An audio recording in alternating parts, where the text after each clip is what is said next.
something special now. Not today, though. Super Saturday, and over goes the pulse. Ripper from Dale Steyn. This was bang on target. Didn't really bounce much, but look at the stump.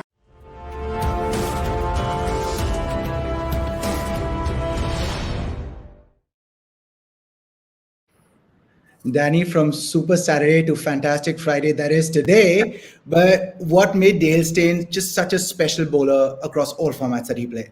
All that tattoo, all that ink. Geez, what an inspiration, eh?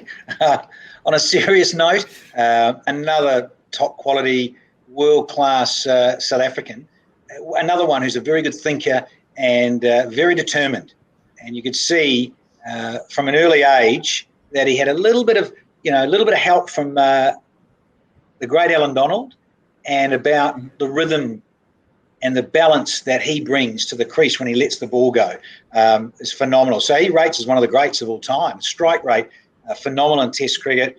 But also fair to say, and again, Moods might want to elaborate a bit more with the coach's hat on, is that he too is another guy that knows his game inside out, of course. But he's just so focused, so disciplined, and I think that's the other thing South Africans do bring to the table. They're very renowned for being regimented, trained hard, in the contest, want to do well.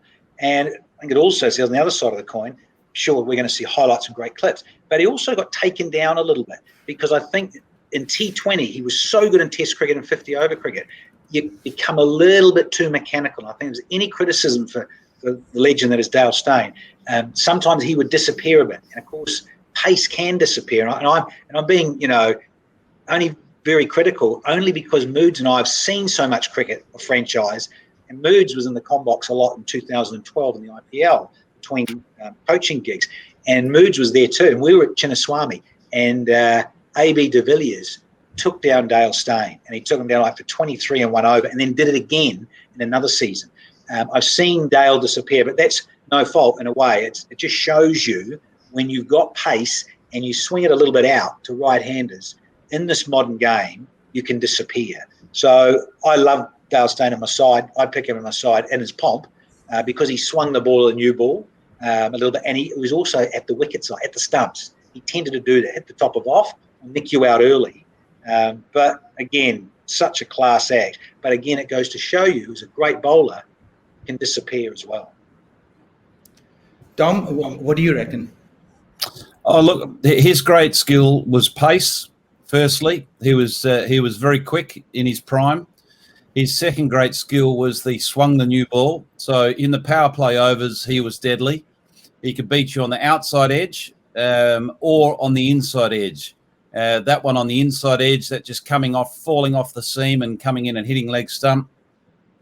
And he had incredible control, which he developed pretty early on in his career, hence him having such a dynamic career in all formats of the game. So what are you looking for in T20 cricket from your fast bowlers? You're looking for wickets early on, which he delivered in abundance because he had those skills. And you're also looking for someone that can finish the game, can bowl quickly and get it into the block hole. The odd occasion, as Danny mentioned, he disappeared, but all bowlers do have their moments where they do disappear, but generally Dale Steyn, you can be pretty comfortable knowing that he can do the job for you at two critical phases of the game, at the back and at the front. Right. Danny, we often talk about a slower ball, right? And especially with Dale Steyn in his, twilight years. Why don't we ever talk about a faster ball? Well, you got to biff it. You get a little bit kinky in the elbow, a little bit naughty, transgressing that line. But just on that, Moods makes a great point. Staying at the top of the innings with the new ball, and of course when you're finishing at the back end.